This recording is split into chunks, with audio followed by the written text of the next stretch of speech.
dollars and cents in partnership with OFX. Great exchange rates for your global payments. Visit ofx.com/save. OFX, moving money globally. This is Dollars and Cents on CNA938 with me, Chewy Lin and Susan Ng.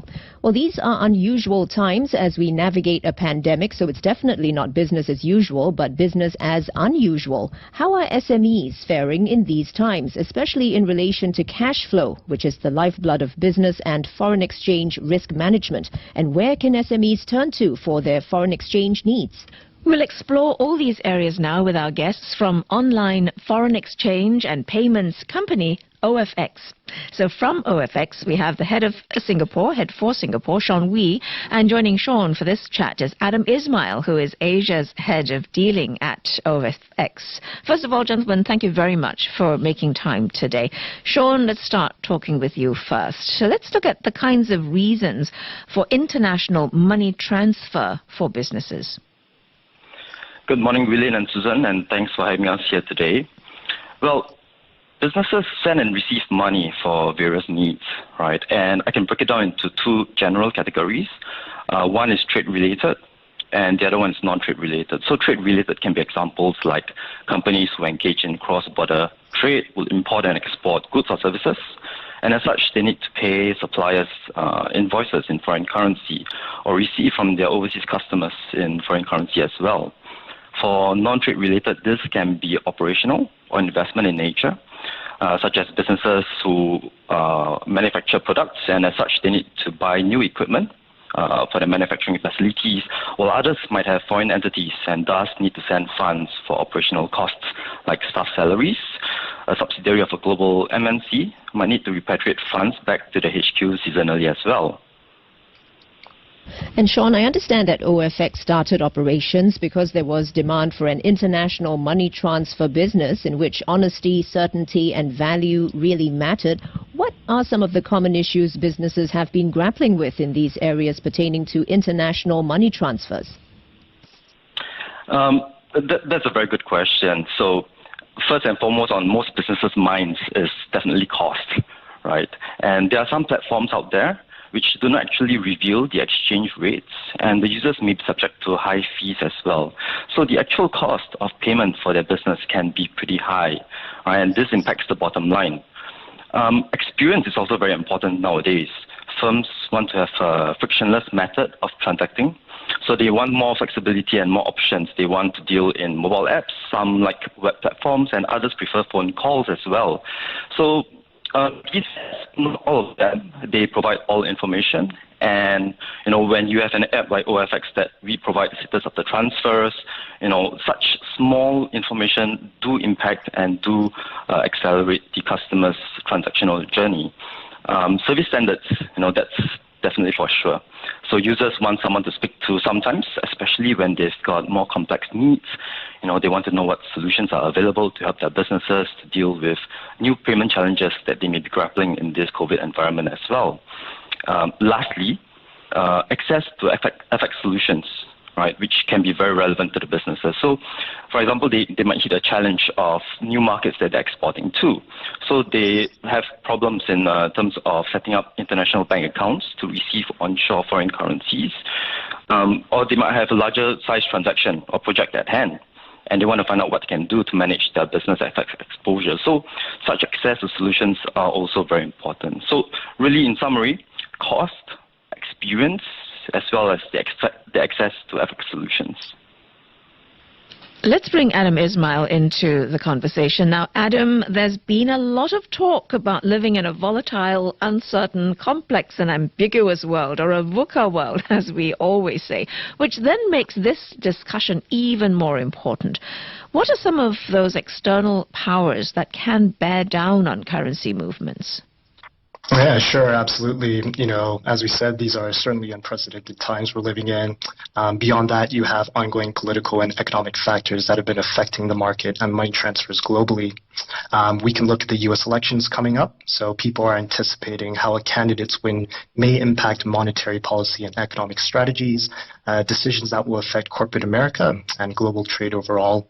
The U.S. dollar has historically been a safe currency for people to hold, but with the way things have been this year, there's definitely much more volatility, and you can sense the uncertainty up to this point. You cross over to Europe, you look at Brexit, the impact that it's had over the last few years on the pound, for example, ongoing negotiations on whether a deal can be worked out. The volatility, again, creates a lot of uncertainty for many local businesses looking to plan for future payments. We can look at COVID. COVID obviously continues to affect all of us, the impact that it's had on global economies. The second wave, so various countries that were starting to open up get shut down again, businesses slowing down. So it really has had a profound effect overall. Bringing it closer to home, in Asia, we've seen Singapore's economy bounce back and a resurgence in activity and outlook. So that's fantastic, especially the positive impact that it's had on currency strength of the Singapore dollar.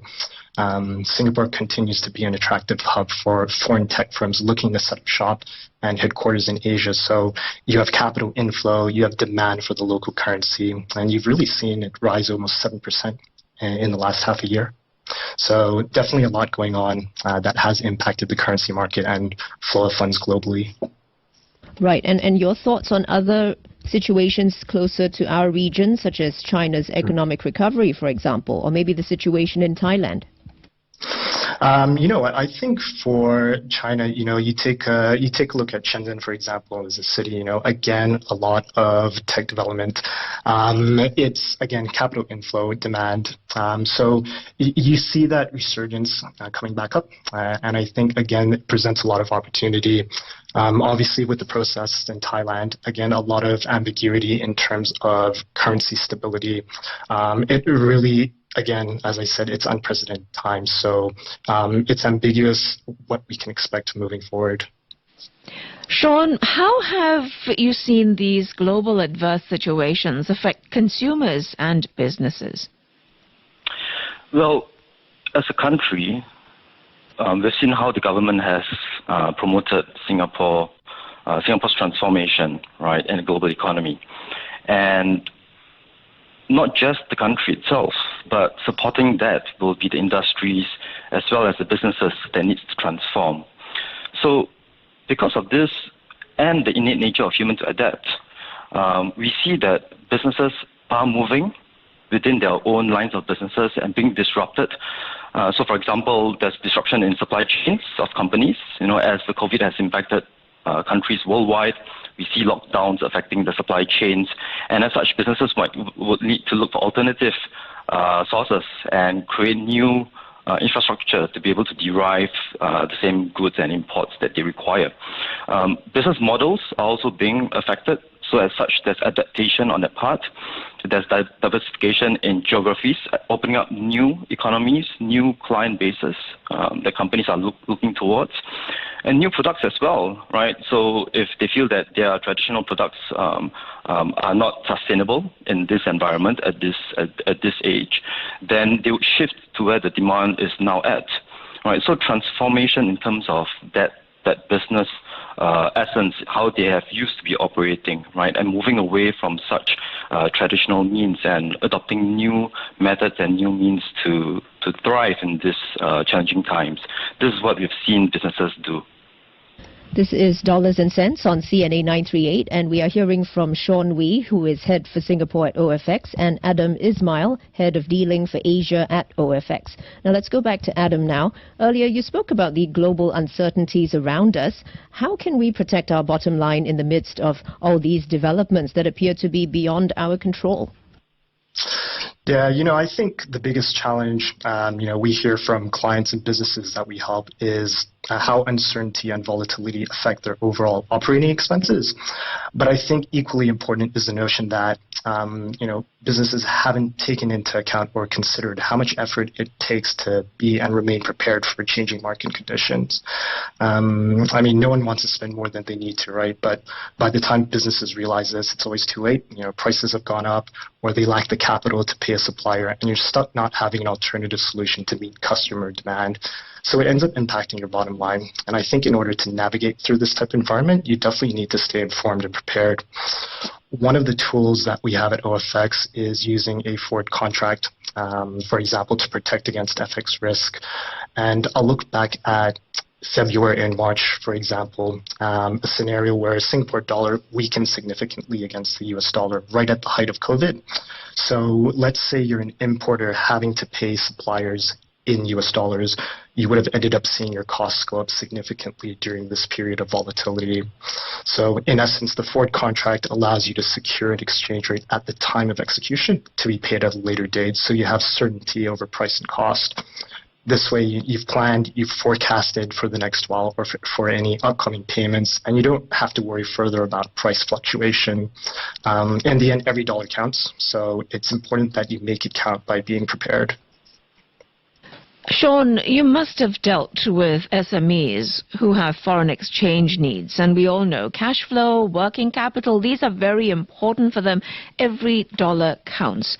Let's talk about the kind of changes that SMEs need to make from how they've always been doing business, especially in the area of their FX needs. It would be great if you could share some examples or some case studies with us. Happy to do so. I guess the important point to note is with every crisis, there lies opportunities, right? And it's always looking on the positive side of how can a business transform, in what way can a business sustain. So looking at these points, right, there are some examples where we've come across clients of ours, an apparel and sportswear manufacturing company.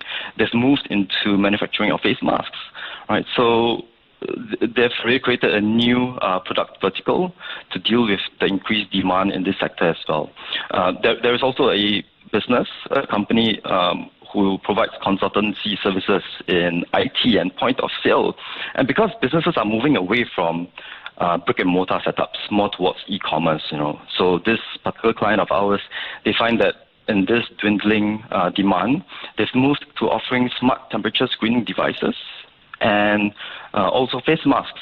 And not just in Singapore, they've actually expanded to new markets in Europe, right? So where traditionally as a business, they didn't offer those services there.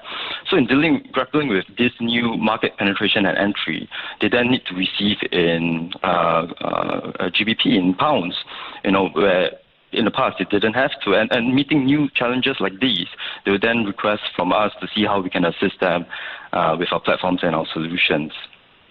Right. So how easy is it for SMEs to learn more about saving on foreign exchange, Sean? Well, in these disruptive times, we hope to be there for businesses in dealing with new payment challenges and seeing how we can help them. So feel free to drop us the contact at ofx.com/save, that's SAVE, and we hope to get in touch and discover to see what challenges and explore how OFX can help.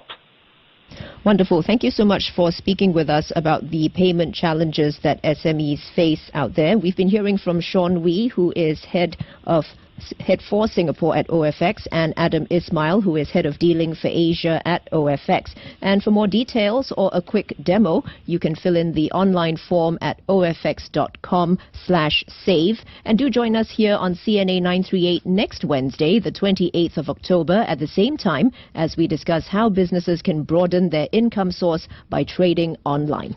Before making any decisions based on the information in our program, please consult your own financial advisors to take into account your investment objectives, financial situation, and individual needs. Dollars and cents in partnership with OFX. Great exchange rates for your global payments. Visit ofx.com/save. OFX, moving money globally.